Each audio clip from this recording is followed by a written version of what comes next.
Welcome to China Horse Business, the one and only podcast focusing on the booming horse market in China, bringing to you by two experts of Chinese equine industry, Equine and Zhuhai Wang from Shanghai and Hong Kong, introducing China to the world. Hi Zhuhai, what's up? Hi Zoe, I'm good. Very happy about the launch of the podcast series we produced for Great Britain Racing International. Definitely. The first episode has been released on last Thursday, 31st of March. We invited Paul Yao, Asia representative of Garrett, to join us in this episode to talk about the shared stories of Garrett and British racing with Britain loyalty. Yes, and it is a very good one. And the second episode will be released April 7th with the participation of Randolph, the biggest medical diagnostic company in the UK and the title sponsor of the Grand National. This episode will be a great introduction of this beloved racing meeting to Chinese horse lovers.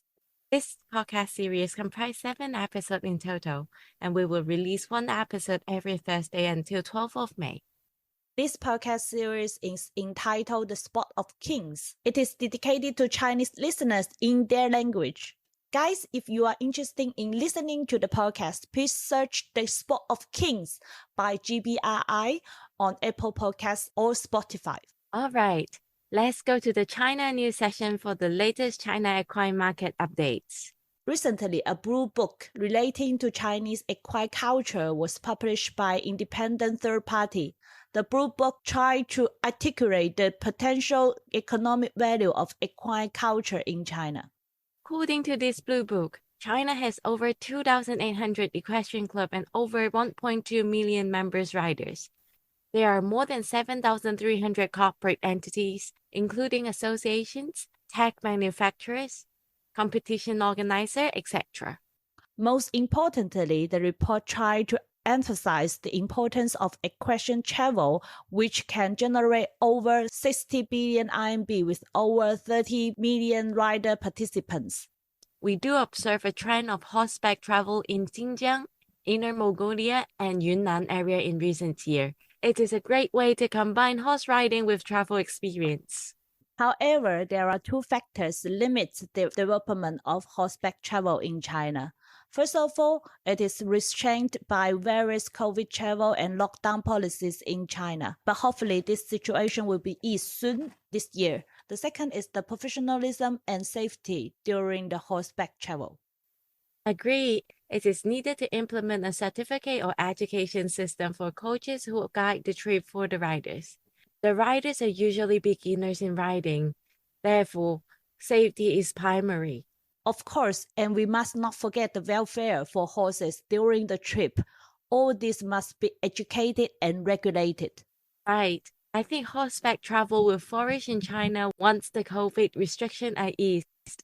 Furthermore, I think more Chinese will try horseback travel in foreign countries when they can travel again. A promising business opportunities indeed. Guys, if you work in the field or you work for an association who provides regulations and training programs for coaches in horseback travel, please contact us. Your services and expertise may be needed in China. Right, and you can write us at contact@wonder-horse.com. All right, now let's go to China Club session and take a closer look at field equestrian in Zhuhai. For those who are not familiar with Zhuhai yet, it is a port city connected to Macau. Field Equestrian has 2 sites in Zhuhai and 2 different districts, one closer to Macau and the other one is in the city center. The latter is bigger with a surface of 600 mu, including 4 training rings and 3 kilometers riding path, and even a 700-meter flat racing track. The total investment reached 50 million RMB. We can see 2 characteristics of this club. Firstly, they put a lot of effort in connecting equestrian sport to fashionable lifestyle by providing facility and putting forward an appropriate marketing strategy. Secondly, as the biggest equestrian club of the city, they established partnership with several local universities, allowing the students to get in touch with horses and experience the sport. Cool. And today in the China Story session, we will interview a horse rider and owner, Melinda Ma Chunxiang. Let's read into her answers to our classical 7 questions. So the first questions, your name and profession. I am a stay-home mom taking care of my 2-year-old son. And the second question is, when did you start and get involved in the equine industry? I first got in touch with Equestrian sport in 2018 and really started to ride regularly since June 2021. Next question, so why a horse is special for you? They are like the air that I breathe, part of my life. I enjoy seeing them every day, not only in the ring, but also in the stable, in the paddock, in freedom. They took a corner in my heart.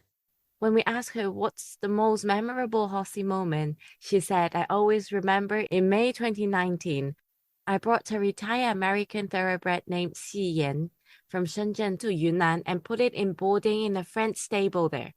The stable is in the middle of the vast grassland and surrounded by mountains. Such a great environment for horses. When I watch him running all over the place with total freedom and pure joy, I feel the same happiness and freedom at the bottom of my heart.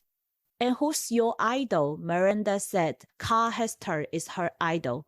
He's such a great dressage rider.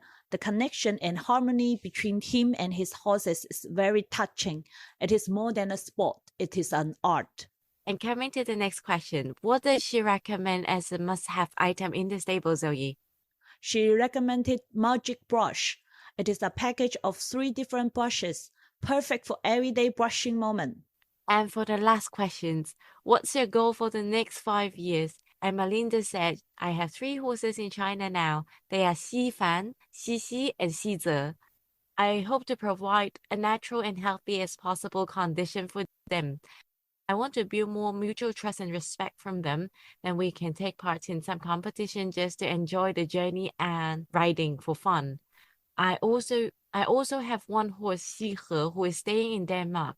I hope I can have more time to see her over there. Throughout Melinda's answers, we can feel her love and respect for horses, so delicate and gentle.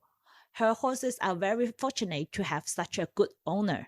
Great, Zoe, and let's wrap it up today because we will host China Horse Business Live later today. True. We will have 4 speakers representing different brands and companies to introduce their activities in this webinar. If you want to join the webinar and make your speech, you know what to do. Write to us now. Contact at wonder-horse.com. All right, guys, and hope to see you guys in the webinar soon. Bye. Bye.